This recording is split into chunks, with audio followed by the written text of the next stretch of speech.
I'm Alan Silverman. I'm a producer, recording engineer, and mastering engineer here in New York City.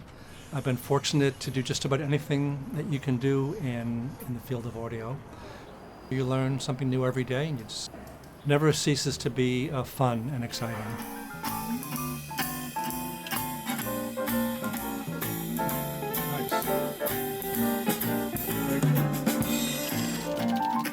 My entire career in recording engineering evolved from my attraction and obsession with music. And then I began to pursue engineering, beginning as a technician at Electric Lady.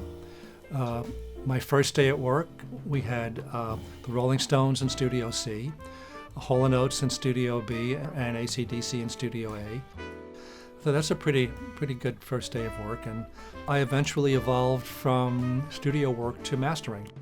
Basically, the mastering engineer somehow can take a finished product and finish it further to where you bring the listener closer to the performance. You bring out qualities in that mix that are there, but maybe not quite as apparent. And it's sort of a magical thing because even the artists themselves can then rediscover their own work. I love teaching. I've always loved teaching. I'm an adjunct professor at New York University in two departments, the Clive Davis Institute of Recorded Music. Highly selective program, just an absolute thrill and an honor to be teaching there. That's an undergrad program. I also teach grad students at Steinhardt, another NYU department in the School of Music and Performing Arts Professions. I'm just wowed by the talent that's coming up in the younger generation. I think of my graduate school journey as a set of stories. Being a new transplant in this town, I started just meeting people. My chiropractor and I had a really good relationship, and she's like, oh my God, you should meet Jason. I remember distinctly that I played her Maggie Tate, who was the second Melisande, coached by Debussy. So she is a direct link to Debussy and what he wanted, and she was in tears. It changed the way I think about listening to music.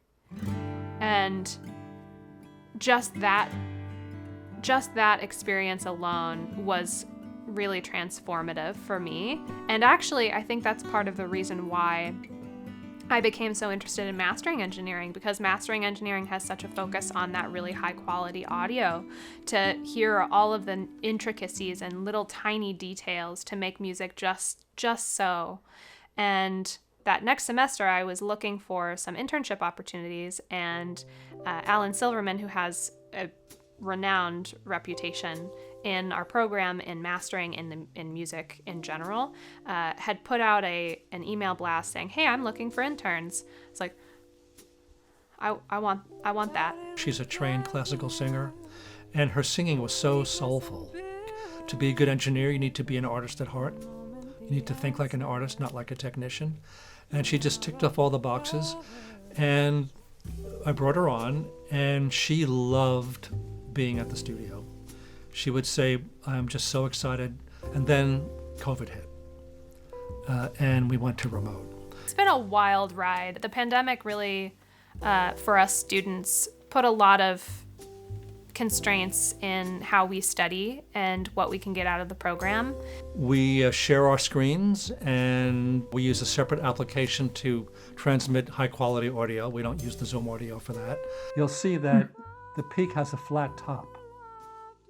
So it allows you to just specifically raise a part of the vocal range and keep that range intact. So everything from here to here is not really altered.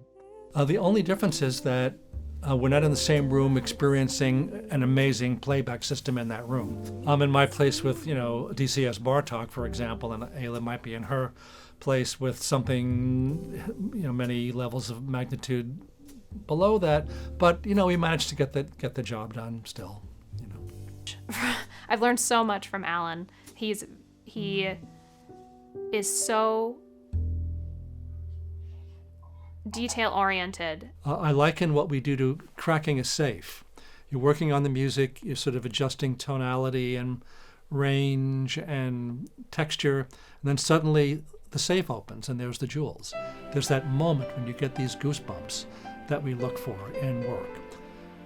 Here in New York City, we have the Woolman Rink. It's a skating rink in Central Park, and it's a New York tradition. I consider it like a mandala, like a human mandala. And I was there some years ago, and I heard this gorgeous rendition of Let It Snow with a gorgeous female voice. The image was so beautiful that it just brought a tear to my eye. And it wasn't until halfway through the song that I recognized, hey, wait a minute, that's Judy Collins. That's a song that I recorded and mixed. And here it is as part of this gorgeous scene of humanity, and it's just sounding amazing. And maybe people aren't listening, but the beauty of that music is affecting them. You know, it's influencing them. They're hearing it, they're feeling it, even if not consciously. So it just seemed like a whole coming together of karma and spirituality and music and history and humanity. And I think music and mastering covers all of that, because we're working on the feel of music. It's just a blessing to have fallen into it and to be able to earn your daily bread from it. So, and my gratitude goes to the musicians and to the makers, the makers of the tools that allow us to do this work.